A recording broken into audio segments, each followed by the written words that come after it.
कोहरे का मौसम आते ही देश भर में यात्री ट्रेनों के रद्द होने का सिलसिला लगातार बढ़ता जा रहा है। इसी कड़ी में अब सारनाथ एक्सप्रेस को भी 66 दिनों तक बंद करने के फैसले ने यात्रियों की परेशानियां बढ़ा दी है।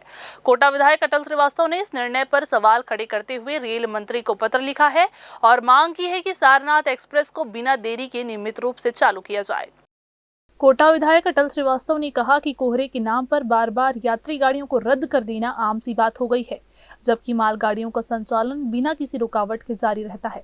उन्होंने तर्क दिया कि छत्तीसगढ़, मध्य प्रदेश, उत्तर प्रदेश और बिहार को जोड़ने वाली सारनाथ एक्सप्रेस लाखों लोगों के दैनिक आवागमन का प्रमुख साधन है और इसे बंद करने से बिलासपुर समेत पूरे क्षेत्र के यात्रियों की कठिनाइयां बढ़ जाएंगी।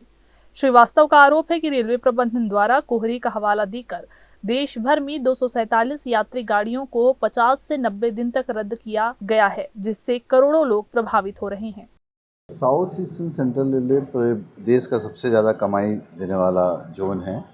यहाँ की यात्री ट्रेनों के लिए केवल एजम्पशन में कि आने वाले समय में कोहरा आ जाएगा तो 66 दिन के लिए सारनाथ एक ऐसी गाड़ी है जो कि छत्तीसगढ़ को मध्य प्रदेश, उत्तर प्रदेश और बिहार से जोड़ती है और ख़ासकर इलाहाबाद जाने वालों के लिए सबसे सुगम है कि जब भी किसी के अंतिम संस्कार के बाद जो गंगा पूजन होता है वो इलाहाबाद में होता है। उस ट्रेन को इस प्रत्याशा में कि आने वाले समय में कोहरा आ जाएगा इसलिए 66 दिन के लिए बंद कर दिया गया।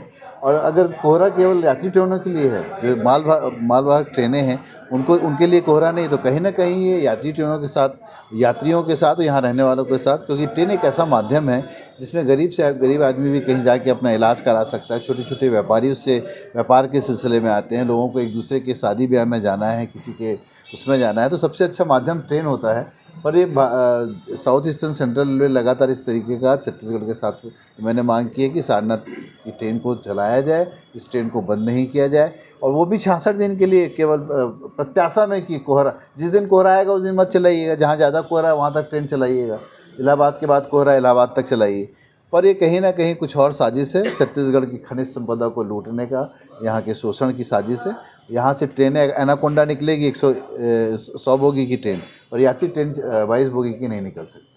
कोटा विधायक अटल श्रीवास्तव ने ये कहा कि यदि कोहरा एक वास्तविक समस्या है तो क्या ये केवल यात्री ट्रेनों को ही प्रभावित करता है, मालगाड़ियों को नहीं। उनका कहना है कि जब मालगाड़ियां बिना किसी व्यवधान के चल सकती है तो जरूरी और भीड़भाड़ वाली यात्री गाड़ियों को क्यों रोक दिया जाता है। उन्होंने मांग की है कि यात्रियों की सुविधाओं और भावनाओं को ध्यान में रखते हुए सारनाथ एक्सप्रेस को तुरंत बहाल किया जाए, ताकि छत्तीसगढ़ से प्रयागराज जाने वाले श्रद्धालुओं और यात्रियों की परेशानियां कम हो सके। कैमरामैन राकेश मिश्रा के साथ पिंटू दुबे की रिपोर्ट।